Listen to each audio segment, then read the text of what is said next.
This NewsHour report left out a big question. Why should I, the taxpayer, have to bail out idiots who bought overpriced, obsolete homes at inflated mortgage rates?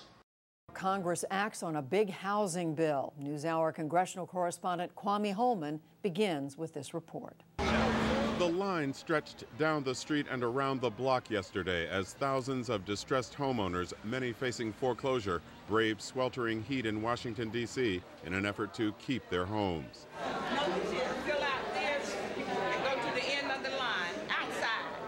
The nervous borrowers were in Washington at the same time as Congress moved toward final action on a major housing bill aimed at helping such homeowners. This potential of putting the American taxpayer on the hook for $5 trillion.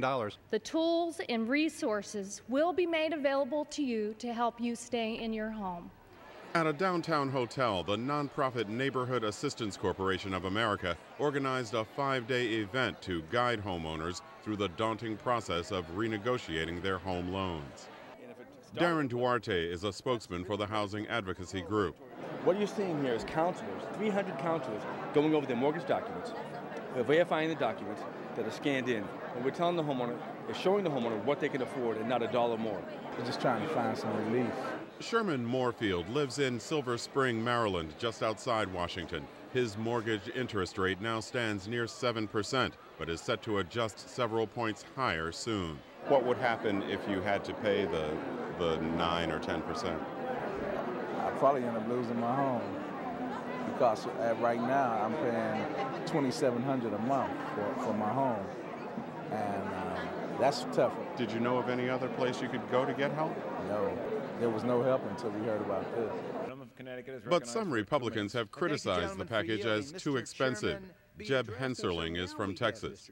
We're being asked to take, really this is a historic moment, we are being asked to take a terribly flawed housing bill that could put the taxpayer on the line for $300 billion to help bail out people on Wall Street who made bad bets, and then couple that with a an absolutely breathtaking bailout of Fannie and Freddie that in its worst case scenario, which admittedly is unlikely, but in its worst case scenario, could add $5 trillion to the national debt at the snap of a finger.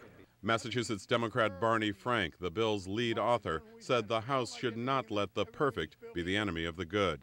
It's inconceivable to me that anybody would like everything in this bill, because it is the product of a very significant set of compromises. But we are here in substantial part because of a terrible housing crisis that has affected the economy of the U.S. and the world. John Campbell is from California, a state with a deluge of foreclosures. He was one of many Republicans who now reluctantly support the housing bill.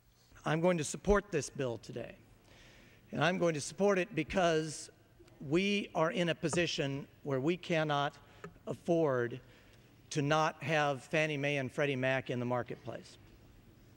If you think the economy is tough now, watch what would happen if we took 50% of our lending capacity out of this marketplace today. Mr. Speaker. Massachusetts Democrat Richard Neal said the measure is designed to prevent that failure and to provide a boost to a troubled sector of the economy.